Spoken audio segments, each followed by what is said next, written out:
പിന്നെ പഞ്ചാബിലെങ്ങാണ്ട് ഞങ്ങൾ ചെയ്തത് ഘോര പാപം കൃഷ്ണന്റെ മുന്നിൽ വെച്ച് ഞങ്ങൾ കിസ് ചെയ്തു എന്ന് പറഞ്ഞു. പഞ്ചാബിൽ കൃഷ്ണന്റെ മുമ്പിൽ വെച്ച് കിസ് ചെയ്തു, അതും ക്രിസാർ കിസ് ചെയ്തു എന്ന് വ്യാപകമായ രീതിയിൽ ഒരു കൊടും പാതകമായി പ്രചരിപ്പിച്ചത് ആരാണ്?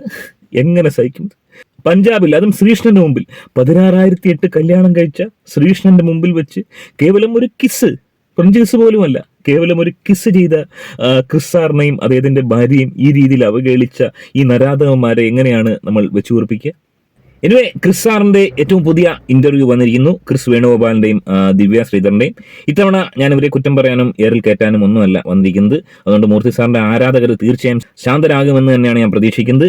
ഇവർ പറയുന്ന ചില നല്ല കാര്യങ്ങളും അല്ലെങ്കിൽ കല്യാണത്തിന് ശേഷം ഇവർക്കുണ്ടായ ചില ദുരനുഭവങ്ങളും ഇപ്പോഴും ഉണ്ടായിക്കൊണ്ടിരിക്കുന്ന ദുരനുഭവങ്ങളും അതും ചർച്ച ചെയ്യപ്പെടേണ്ടത് തന്നെയാണ്. ഞാൻ നേരത്തെ പറഞ്ഞ പോലെ വിമർശനമല്ല, വിമർശിക്കുന്ന ഒരു സമയം ഉണ്ടായിരുന്നു. കാരണം ഇവർ കാണിച്ച ഓവർ പേക്കൂത്തുകളും ഓവർ ഇതേപോലുള്ള ഉമ്മക്കലും കെട്ടിപ്പിടിയൊക്കെ ക്യാമറാമാൻമാർക്ക് വേണ്ടിയാണെങ്കിലും കാണിച്ചത് ഇവരുടെ പ്രായം മറന്നുള്ള കാര്യങ്ങളാണെന്ന് എനിക്ക് തോന്നി. കാരണം ഈ അടുത്ത കാലത്ത് കല്യാണം കഴിച്ച ചെറുപ്പക്കാർ പോലും ഇത്തരം ലീലകൾ കാണിച്ചിട്ടില്ല. എന്നാൽ ഇന്ന് അവരെ കുറ്റം പറയേണ്ട പ്രത്യേകിച്ച് സാരിയൊന്നും ഇല്ല. എനിവേ, പുതിയ ഇന്റർവ്യൂവിൽ മൂർത്തി സാർ പങ്കുവെക്കുന്ന ചില കാര്യങ്ങൾ. ആദ്യമായി നമ്മുടെ ചാനൽ കാണുന്നവർ തീർച്ചയായും വീഡിയോ ഒന്ന് ലൈക്ക് ചെയ്ത് ചാനൽ സബ്സ്ക്രൈബ് ചെയ്ത് വീഡിയോ ഷെയർ ചെയ്ത് കാണാൻ ശ്രമിക്കുക. ഒരു തറ വരെ, ഫൗണ്ടേഷൻ വരെ ആയിട്ടുള്ള ആ വീട് കെട്ടിക്കഴിഞ്ഞു. അതിനകത്ത് അതിനകത്ത് എത്ര AC ഉണ്ടെന്ന് വരെ എനിക്കറിയില്ല. ഞാനിപ്പോൾ അത് നോക്കിയിട്ടാണ് പ്ലാൻ വരയ്ക്കേണ്ടത്. കാരണം ഓൾറെഡി അവർ കണ്ടു കഴിഞ്ഞു. ഗംഭീര ഉണ്ട്. അപ്പൊ ഇങ്ങനെയുള്ള കഥകൾ പറയുമ്പോൾ നല്ലതാണ്, കേൾക്കാൻ നല്ല രസം. ക്രിസാറിനെ സ്നേഹിക്കുന്ന അവരുടെ ആരാധകരാണോ അല്ലെങ്കിൽ ഹേറ്റേഴ്സ് ആണോ ഇങ്ങനെ ചെയ്യുന്നത് എനിക്കറിയില്ല. ക്രിസാർ ഒരു വീട് കെട്ടിയിരിക്കുന്നു, അതുപോലെ തന്നെ അദ്ദേഹത്തിന്റെ ഒരു മാളിക ദിവ്യ ശ്രീധറിന്റെ എഴുതി വെച്ചിരിക്കുന്നു എന്ന തരത്തിലേക്കുള്ള ന്യൂസുകളാണ് പ്രചരിപ്പിക്കുന്നത്. ഒരുപക്ഷെ ഇത് നല്ലത് തന്നെയാണ്. കാരണം അദ്ദേഹത്തിന് ഇത് ബൂസ്റ്റേ ആവത്തുള്ളൂ. കാരണം നേരത്തെ പ്രചരിപ്പിച്ച പോലെ, അതായത് നെഗറ്റീവാണ് അന്ന് പ്രചരിപ്പിച്ചത്, പിഞ്ചു കൊച്ചിനെ കല്യാണം കഴിക്കുന്ന ഒരു പടുകിളവൻ അല്ലെങ്കിൽ ഒരു വയോവൃദ്ധൻ എന്നൊക്കെയുള്ള രീതിയിൽ ആന്ധ്രയിലും തെലങ്കാനയിലും അതുപോലെ തന്നെ മുംബൈയിലടക്കമുള്ള വിദേശ രാജ്യങ്ങളിൽ പോലും പ്രചരിച്ചിരുന്നു. ഞാൻ ആ വീഡിയോ നേരത്തെ ചെയ്തതാണ്. ഒരുപക്ഷെ ഇദ്ദേഹം ഈ പത്രമാറ്റ സീരിയൽ തീർന്നതിന് ശേഷം ഷേവ് ചെയ്ത് മുടിവെട്ടുന്ന കാലത്തോടെ ഉള്ള ഈ അപരാധം, ഇദ്ദേഹം ഷേവ് ചെയ്ത് കുട്ടപ്പനായി ഡൈയൊക്കെ അടിക്കുന്ന ഒരു കാലം വരും. അന്ന് ഈ പറഞ്ഞവരൊക്കെ മാറ്റി പറയേണ്ടി വരും. കാരണം ഇദ്ദേഹം ഒരു ഗുഡ് ലുക്കിംഗ് പേഴ്സൺ ആണ്. നടക്കുന്നതാണ്. എൻ്റെ ജീവിതത്തിൽ നാളെ ഞാൻ എന്താ ചെയ്യാൻ പോകുന്നത് ബാക്കിയുള്ളവരാ പൂരിപ്പിക്കുന്നത്. അത് സത്യമാണെന്ന് പോലും അറിയില്ല. അമ്മ എന്നെ വിളിച്ച് ചോദിക്കുന്നുണ്ടായിരുന്നു, നീ ഇപ്പോൾ കണ്ണൂരാണോ ഉള്ളതെന്ന്. ഞാൻ പറഞ്ഞു എവിടുന്നാ കേട്ട്? അപ്പോൾ യൂട്യൂബിൽ നിന്ന്. അത്രേ പറയാൻ പറ്റുള്ളൂ. കാരണം എൻ്റെ ലൈഫ് ഞാൻ ജീവിക്കുന്നത് ഞാൻ നാളെ എന്ത് ചെയ്യാൻ പോകണമെന്ന് ഊഹിച്ച്, അല്ലെങ്കിൽ പല കാര്യങ്ങളും കേട്ട് ഞെട്ടി. ഇപ്പോൾ ദിവ്യ ICUലാണെന്ന് വരെ ആൾക്കാർ പറയും. അത്ര ഞെട്ടി. അതിന്റെ പ്രധാന കാരണം ഇവർ ഈ ഒരു കല്യാണം ഇത്രയും അധികം വാർത്താ പ്രാധാന്യം കൊടുക്കാൻ ഇവർ ശ്രമിച്ചു എന്നുള്ളതാണ്. കുറ്റമായിട്ടല്ല പറയുന്നത്, അവരുടെ ഒരു ആഗ്രഹമായിരിക്കും. ഇദ്ദേഹത്തെ മാത്രം കുറ്റപ്പെടുത്താൻ സാധിക്കത്തില്ല. കാരണം ഒരുപക്ഷെ ഒന്നോ രണ്ടോ പ്രമുഖ ചാനലുകൾക്ക് ഇന്റർവ്യൂ കൊടുക്കാനായിരിക്കും മനസ്സിൽ പ്ലാൻ ഇട്ടെ. ആ ഇന്റർവ്യൂ 10 ലക്ഷം 15 ലക്ഷം ആൾക്കാർ കണ്ടപ്പോഴത്തേനും കണ്ട ചാനലുകളെല്ലാം അവരുടെ വീട്ടിൽ കയറി ഇറങ്ങി. പിന്നെ ഇന്റർവ്യൂ എടുക്കാൻ പറ്റാത്ത ആൾക്കാർക്ക് അല്ലെങ്കിൽ കൊടുക്കാത്ത ആൾക്കാർക്ക് അവർക്ക് വായി തോന്നുന്നോലെ കൈ നിന്നിട്ട് എന്തെങ്കിലുമൊക്കെ വായി തോന്നുകയാണൊക്കെ പറയുക. പിന്നെ അങ്ങോട്ട് മൂർത്തി സാറിനെ പറ്റി പറഞ്ഞു കഴിഞ്ഞാൽ കേൾക്കാൻ ആളുണ്ടെന്ന് മനസ്സിലാക്കിയിട്ട് മൂർത്തി സാറിനെ പറ്റി ഓരോ കാര്യങ്ങൾ വർണ്ണിക്കുക, മൂർത്തി സാറിനെ പറ്റി ഓരോ മെനഞ്ഞുണ്ടാക്കുക. അത് തന്നെയാണ് സംഭവിച്ചിരിക്കുന്നത്. സ്വാഭാവികം. ഇതാ നോക്കൂ, സ്ലീവ്ലെസ് ഇട്ടിട്ട് കെട്ടിപ്പിടിക്കുന്നു. ഇതെല്ലാം ഒരു ടൈറ്റിലാണ്. എന്താ പറയണ്ടേ? ഇത് സ്ലീവ്ലെസ് ഇടുന്നതെന്ന് പറഞ്ഞാൽ ഓക്കെ, ഒരാൾക്ക് ഒരു ഡ്രസ്സ് ഇടുന്നത്. ഇപ്പം ഞാൻ കഫ്താൻ ഇടുന്നു, ഇത് ആഫ്രിക്കക്കാരുടെ വേഷമാണ്. ഇതിനെപ്പറ്റി ഇനിയിപ്പോൾ ആഫ്രിക്കക്കാരൻ ക്രിസിന്റെ വകയിലേതോ അമ്മാവൻ ആഫ്രിക്കയിൽ, അതൊരു ശുദ്ധ തോന്നിയാസമാണ്. ചിലപ്പോൾ അതിനെ സപ്പോർട്ട് ചെയ്യുന്ന ആൾക്കാരൊക്കെ ഉണ്ടെങ്കിൽ അവരെ സപ്പോർട്ട് ചെയ്യാൻ എനിക്ക് താല്പര്യമില്ല. കാരണം ഈ ദിവ്യ ശ്രീധർ അത്യാവശ്യം ഡിസിപ്ലിനായിട്ട് വളരെ നല്ല രീതിയിൽ ഡ്രസ്സ് ചെയ്യുന്ന ഒരു സ്ത്രീ ആയിട്ടാണ് എനിക്ക് തോന്നിയത്. വളരെ നല്ല രീതിയിൽ കേരള തനിമയുള്ള ഡ്രസ്സാണ് അവർ ഇട്ടേക്കുന്നത്.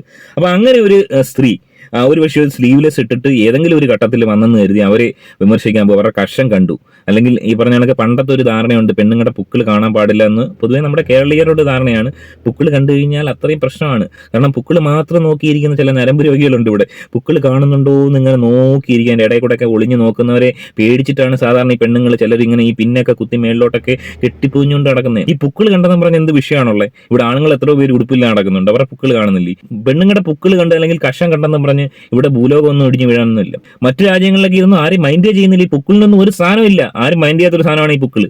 സായിപ്പ് നമ്മുടെ സുഹൃത്തായിട്ടുണ്ടെങ്കിലേ ഏതെങ്കിലും ഒരു സിനിമാടിയോടെ അല്ലെങ്കിൽ റോഡിലൂടെ നടന്നു പോകുന്ന ഒരു നല്ലൊരു പെണ്ണിന്റെ ആ പുക്കിള് നോക്ക് സായിപ്പ്, ഈ പുക്കിള് കാണുന്നുണ്ടെന്ന് പറഞ്ഞു കഴിഞ്ഞാൽ ഏച്ചി പോടാന്ന് പറഞ്ഞ് സായിപ്പ് നമ്മുടെ കർണക്കുറ്റിക്ക് അടിച്ചിട്ട് തരും. ഈ പുക്കിളിനും കഷത്തിനും ഒന്നും ഒരു പ്രാധാന്യമില്ല. ഈ പറഞ്ഞ സാരി ഉടുക്കുമ്പോൾ പോലും ചില ആൾക്കാർ പുക്കിളിന്റെ മേളി സാരി ഉടുക്കുന്ന സ്ത്രീകളുണ്ട്. ഇപ്പോഴും പുക്കിള് കാണാൻ പാടില്ല എന്ന് പറയുന്നുണ്ട്. അതിന്റെ റിസൾട്ട് എന്താണ്?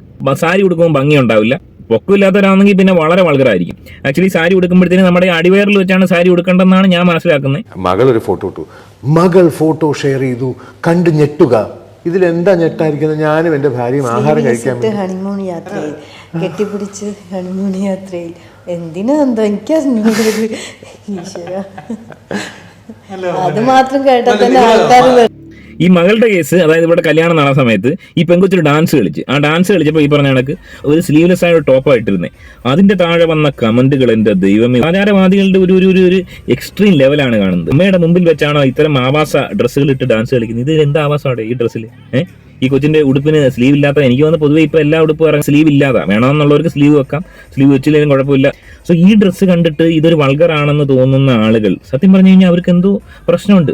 ഇവിടെ ആ കല്യാണ വേദിയിൽ ഈ പറഞ്ഞ കണക്ക് ഒരു ബ്രായം ചെട്ടിയിട്ടുകൊണ്ട് ഡാൻസ് കളിക്കുവാണെങ്കിൽ നമുക്ക് പറയാം, ഓ നമ്മുടെ സംസ്കാരത്തിന് പറ്റത്തില്ല, ഫാഷൻ ടി വി പരേഡൊന്നും അല്ല എന്ന് പറഞ്ഞ് നമുക്ക് വേണമെങ്കിൽ അതിനെ വിമർശിക്കാം. പക്ഷെ ഒരു സ്ലീവ്ലെസ് ഇട്ട് ഒരു പെങ്കൊച്ച് ഡാൻസ് കളിച്ചെന്ന് പറഞ്ഞിട്ട് അതിനെയൊക്കെ വിമർശിക്കുന്നത് അത് ഇതരം മനോരോഗം തന്നെയാണ്. ഓ ഉണ്ട്. വയസ്സായ ആൾക്കാർ മുത്തശ്ശാന്ന് വിളിക്കുമ്പോഴും ഉണ്ട്. അത് കുഞ്ഞുമോൾ കേൾക്കുമ്പോൾ കുറച്ച് വിഷമം വരും.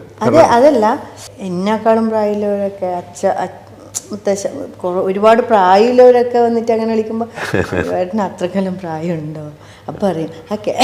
ഈ ഒരു പ്രശ്നം സമീപഭാവിയിൽ തന്നെ തീരും. കാരണം ഒരുപാട് പേര് ഇദ്ദേഹത്തെ കളിയാക്കുന്നുണ്ട്. ഈ പറഞ്ഞ അന്യ സംസ്ഥാനങ്ങളിലടക്കം പടുകളവൻ ഈ പറഞ്ഞ ഒരു പിഞ്ച് പെണ്ണിനെ കല്യാണം കഴിച്ചു എന്നുള്ള രീതിയിൽ വ്യാഖ്യാനിച്ച ആൾക്കാരുടെ ഒക്കെ സൂക്കേട് മാറാൻ, ഞാൻ നേരത്തെ പറഞ്ഞ പോലെ ഈ സീരിയൽ തീരുമ്പം ഇദ്ദേഹം ഡൈ ചെയ്ത് മുടി വെട്ടി കഴിഞ്ഞാൽ തീരാവുന്ന പ്രശ്നമേ ഉള്ളൂ. അത് മിക്കവാറും ഉടനെ തന്നെ ഉണ്ടാവും. പിന്നെ സീരിയൽ ആയതുകൊണ്ട് പറയാൻ പറ്റത്തില്ല, മെഗാ സീരിയലാണ്. ചിലപ്പോൾ എനിക്ക് തോന്നുന്നത് യഥാർത്ഥത്തിൽ ഇദ്ദേഹം കളവനായി കഴിഞ്ഞാൽ ഈ സീരിയൽ തീരുമെന്നുണ്ടെങ്കിൽ പാടായിരിക്കും. ഇനി ഇത്തവണ ഇവർ കൊടുത്ത ഇന്റർവ്യൂ വളരെ നല്ല ഇന്റർവ്യൂ ആയിട്ട് എനിക്ക് തോന്നിയത്. ക്രിസ് സാർ പറയുന്ന കുറേ കാര്യങ്ങൾ, അദ്ദേഹത്തിന്റെ എക്സ് വൈഫിനെ കുറിച്ചും പിന്നെ അദ്ദേഹത്തിന്റെ ഓരോ വിഷയത്തിലുള്ള പ്രാവീണ്യത്തെക്കുറിച്ചും ഒക്കെ അദ്ദേഹം പറയുന്നുണ്ട്. വളരെ ക്ലവറായി അദ്ദേഹം സംസാരിക്കുന്നുണ്ട്. കാരണം ഇദ്ദേഹത്തിന് എല്ലാം അറിയാം, എല്ലാ കാര്യങ്ങളും നല്ല ലോകപരിചയമുള്ള ഒരാളാണ്. പക്ഷെ ദിവ്യയ്ക്ക് ഒന്നും അറിയാത്തത് ചെറിയ രീതിയിലൊരു തട്ടുകേടാവും. ഇതിന്റെ അടിയിൽ കുറച്ച് പേര് കമന്റ് ഇട്ടിട്ടുണ്ട്, കല്യാണത്തിന് കണ്ട ആ സന്തോഷം ദിവ്യയുടെ മുഖത്ത് ഇപ്പം ഇല്ലല്ലോ, ദിവ്യയുടെ മുഖത്തൊരു വാട്ടം, ദിവ്യയ്ക്ക് എന്താ പഴയ സന്തോഷം ഇല്ലാത്തത് എന്നൊക്കെയുള്ള നെഗറ്റീവ് കമന്റുകളൊക്കെ അടിക്കുന്നുണ്ട്. അതായത് ഒരു കെട്ടിപ്പിടിച്ച് ഉമ്മ വെച്ച് കഴിഞ്ഞാൽ ഇവരെ തന്തയ്ക്കും തള്ളയ്ക്കും വിളിക്കാൻ നിൽക്കും. ഇവർ ഡിസിപ്ലിൻ ആയിട്ടിരുന്ന് കഴിഞ്ഞാൽ അതും ആൾക്കാർക്ക് പോരാ. പഴയ പോലെ എന്താ കെട്ടിപ്പിടിക്കാത്ത ഉമ്മ വെക്കാത്ത.